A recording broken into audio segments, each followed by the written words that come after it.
अभी हम आपसे सुनना चाहते हैं वैसा दीदी के बारे में। और दीदी क्लास में गई तो हम लोग भाग भाग कर आते थे जी।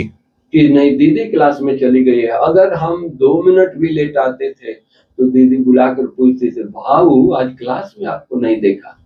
इतना अटेंशन, जैसे एक माँ अपने बच्चे पर अटेंशन रखती थी। छोटा सा परिवार था जी, पालना बहुत होती थी जी। बेगरी पाठ था, निकले थे, लेकिन हर गुरुवार को ब्रह्मा भोजन दीदी खिलाती थी, दादी खिलाती थी। बढ़िया जी। दीदी दादी संदली, जहाँ बाबा का हिस्ट्री हॉल में संदली है, वहाँ बैठते थे। हम लोग इधर बहने उस लाइन में, एक लाइन में भाई।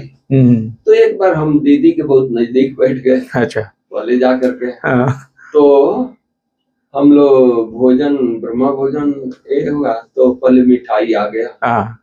तो मैं बचपना था तो हम भोग लगा करके और बाबा को दृष्टि दे करके भोग लगा करके मिठाई खाना शुरू कर दिया।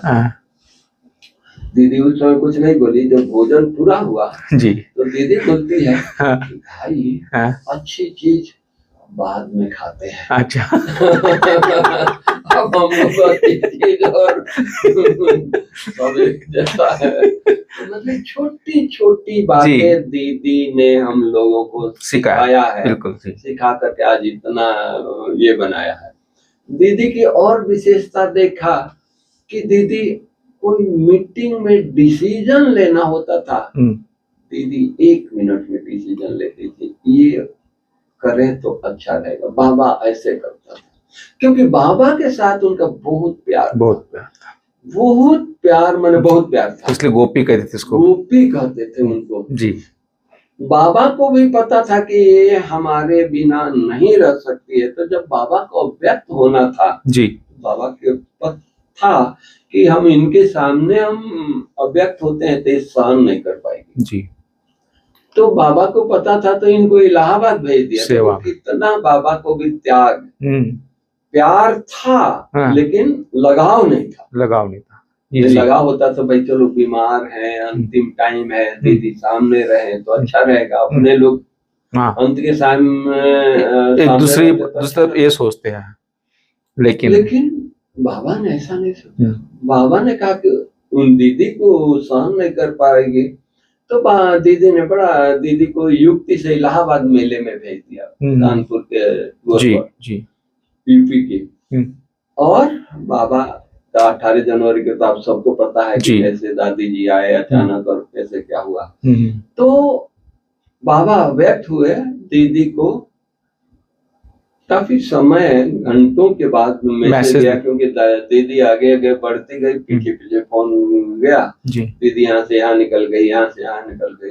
और उन दिनों में फोन की भी बहुत प्रॉब्लम पूरी यज्ञ में ईश्वर भाई बताएं तो 2 ही फोन था, ईश्वर दादी को ऑफिस में, एक ऑफिस में। बड़ी दादी कई बार संगम होना थी, बात करना होता था। जब उनको विदेश में बात करना था या कहीं और बात करना होता था तो फिर संगम उनसे बात कर, क्योंकि वो कई बार वहाँ लाइन ही नहीं होती थी जी। बिल्कुल, तो इसलिए आना ट्रंक कॉल होता था, सेंटर पे मिला, पंकजा बहन मिलाती थी बरोबर, हॉट कॉल वही। तो इस तरह से हम लोग दुनिया को यज्ञ को आगे बढ़ते देखा है जी। दूसरा ये देखा कि दीदी सबको बहुत प्यार से आगे बढ़ा देती थी जी। कन्याओं को देखती थी, उनका नजर पड़ गया कि कॉलेज की कन्याएं हैं, बड़ी नटखट है, ये ज्ञान में इसकी रुचि कम है, तो उससे फ्रेंडशिप कर लेती थी। देखो ये मेरी सखी है। वो छोटी कन्या, वो तो खुश हो जाती थी, अरे दीदी ने अपना सखी बनाया है, तो दीदी के साथ जो कहो जैसे कहो घुल मिल जाती थी। और खाली प्यार नहीं देती थी, शिक्षा भी देती थी, लेकिन ऐसे शिक्षा देती थी जो उसको पता नहीं पड़े जी। जैसे कि मान लीजिए कि दीदी बोला कि अच्छा तुम शाम को 5 बजे आना।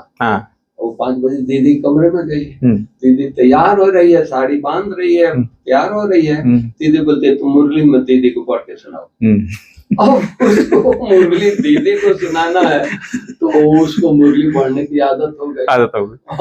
और दीदी करेक्शन करती रही, जो सुनाती थी तो एक एक लाइन में करेक्शन भी करते रहे, ड्रेसअप भी करते रहे। तो कहने का मतलब कि इस तरह से हमारी चंद्रकला बहन आज इतनी जो बड़ी हो गई, सिंधी परिवार के मंगू राम बेटी जो जयपुर में, धनी परिवार जी, पैसे वाले परिवार, ज्ञान में उसकी रुचि नहीं था, लेकिन दीदी ने कहा कि नहीं, इस बालकी को ये दोस्ती करके और उसको ऐसे ज्ञान में ढाला जी कि आज देखो बहुत सेवाएं संभाल रही, कहाँ सुषमा के साथ पूरा संभालती है। बरोबर। तो इस तरह से बहुत सारी कन्याएं दीदी के हाथ से पली हुई है। सही बात। और हम लोगों ने देखा दीदी का एक एक छोटी छोटी बातों पर ध्यान जाता था। बिल्कुल।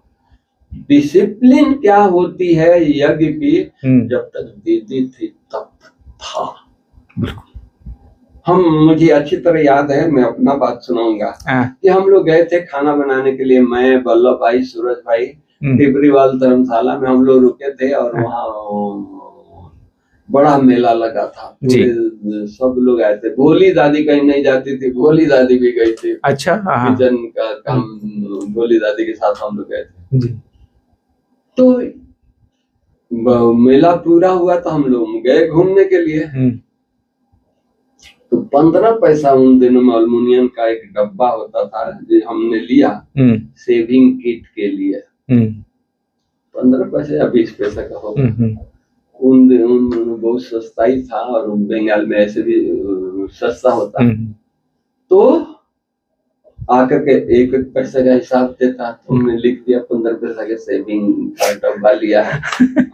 देखिए यज्ञ का दीदी ईशु दादी ने दीदी को बताया कि बनारसी ने हिसाब दिया है, 15 पैसे का सेविंग का डब्बा खरीदा है। तो दीदी बुलाई, कौन सा डब्बा खरीदा है बाबू? बड़ा प्यार से दीदी ये है, वो क्या है, वो ब्रश ये इधर उधर थैली में डाल के ले जाते थे, तो उसमें डाल के रखा। तो दीदी ने कहा कि यज्ञ में सब कुछ होता है, यज्ञ से लिया करो, कुछ चीज खरीदो नहीं। अच्छा। कितना छोटी छोटी बातों पर दीदी ध्यान खिंचवाया। बिल्कुल। हम ये बात सुनाना चाहते हैं। आज तो हजारों की खरीदारी आदमी करके आ जाता है, कोई बड़े के पास टाइम नहीं है कि वो देखें, सुने, पूछें, कुछ नहीं है। भाई साहब, आपने जो आज यज्ञ की बातें सुनाई, आज हमारा यज्ञ इतना बेहद का हो गया है और हजारों भाई बहन इसमें समर्पित है। मैं समझता हूँ अगर ये सुनेंगे लोग इस चैनल के माध्यम से, तो मुझे लगता है कि उनमें भी कोई त्याग तपस्या की भावना जागृत होगी कि कैसे यज्ञ को चलाना चाहिए, कैसे यज्ञ को संभालना चाहिए और किस तरह यज्ञ को आगे बढ़ाना चाहिए। तो ये आप लोगों ने इतनी मेहनत करके, दादियों ने, दीदियों ने, आप और सुनाएंगे जी। दीदी कपड़ा बांटती थी जी। आज मुन्नी दीदी कपड़ा बांटती है, तो पहले दीदी बांटती जी। बेकरी पार्ट था, वो निकले थे तो लट्ठा आता था, मोटा वाला बाफ्ता। तो दीदी कंपलसरी आपको 3 ड्रेस वो लेना है, उसके बाद अलग कुछ चाहिए तो बात ली का या जो भी चाहिए ले लीजिए, 3 ड्रेस तो जरूर चाहिए। तो दीदी पेटीकोट उठा करके दिखाती है कि पहले देख लो भाई, पहले मैं पहनती हूँ, ऐसा नहीं आपको ही देती हूँ। अच्छा। किसी को संकल्प नहीं चले कि दीदी हमारे ऊपर कंट्रोल करती है जी। देखिए हम साधारण अभी थोड़ा ऊपर ही आए हैं, तो हम साधारण में कम चले जी। इकोनॉमी का दीदी के हर रग रग में था, यज्ञ का इकोनॉमी से। बिल्कुल बिल्कुल जी। और दीदी जब हमको वहां से सूरज भाई के पास खाना बनाए, वहां से पेशेंट का खाना बनाए, पेशेंट का खाना बनाते थे, तो ये यहाँ हमारा भंडारा था बरांडे में, जहाँ हम लोग पांडव भवन में जाते हैं के बाजू में जी छोटा सा। तो वहाँ हम कुकर चढ़ा के आते थे और डिस्पेंसरी में बैठते थे। वो भी एक कहानी है, तो सुनाते हैं। एक इतना बेगरी पार्ट था कि हम लोग खाना बना के जाते थे दादा आनंद किशोर के साथ, और दादा और हम सब लड़के, दादा बहुत जौली थे, हंसी मजाक करते, कोई बुजुर्ग थे, लेकिन ये नहीं लगता था जी हम मिलनसार बहुत थे, बुजुर्गों से बात कर रहे हैं, बड़े से बात कर रहे हैं। तो एक दिन दादा पूछते, बिहारी बाबू तुम इतना पढ़ा लिखा है, तुम अपने पढ़ाई का कुछ ध्यान नहीं रखता है? हमने क्या दादा यहाँ ध्यान रखेंगे, जो सेवा देते हैं करते हैं, दिल से करते हैं। बोला कि नहीं, तुम पढ़ा लिखा है, तुम अपनी डॉक्टरी भी थोड़ा करो। हम लोग कहाँ करें, कहाँ बैठे हैं? तो दादा अपने रूम से इतना छोटा सा स्टूल लाया। अच्छा। और उस स्टूल पर, जहाँ बाबा डिस्पेंसरी, अच्छा, छोटा सा रूम, टेबल नहीं था, कुछ नहीं था, उस स्टूल पर बैठ करके, और विश्व किशोर दादा को होम्योपैथी में बहुत रुचि थी। अच्छा अच्छा। तो उनका किट छोटा सा था, तो अपने इस पर टांगों पर ऐसे रखते दवाई देते थे, दवाई देता था। वो दिन याद आते हैं। देखो ऐसा, और लोगों को इतना फायदा होता था। एक ही निश्चय था, ये सन्यासी जो कुछ नहीं जानते, भगवान के बारे में नहीं जानते, वो भूत उठा के देते हैं, लोगों को फायदा हो जाता है। सही बात है।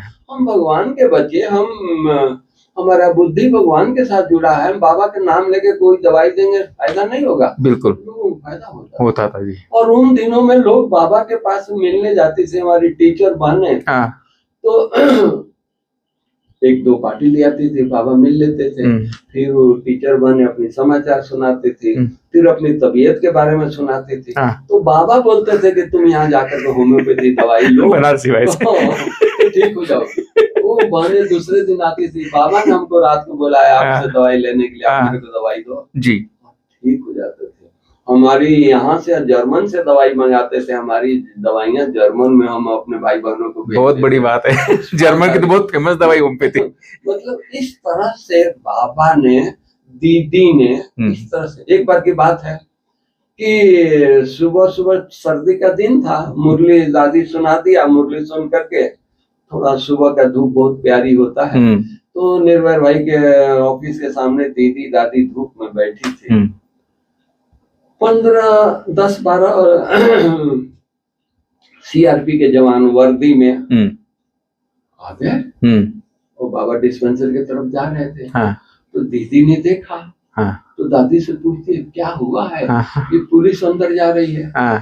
तो दादी ने कहा कि दीदी, बनारसी होम्योपैथी दवाई देता है ना, माउंट में कहीं होम्योपैथी डॉक्टर नहीं है, ये सब पढ़े लिखे लोग हैं, अंग्रेजी नहीं खाते हैं, यहाँ अपने यहाँ से तो दीदी बुला के कहती है, तुम किचन के खाना बनाना छोड़ो, अभी यही करो और वीआईपी सेवा करो जी।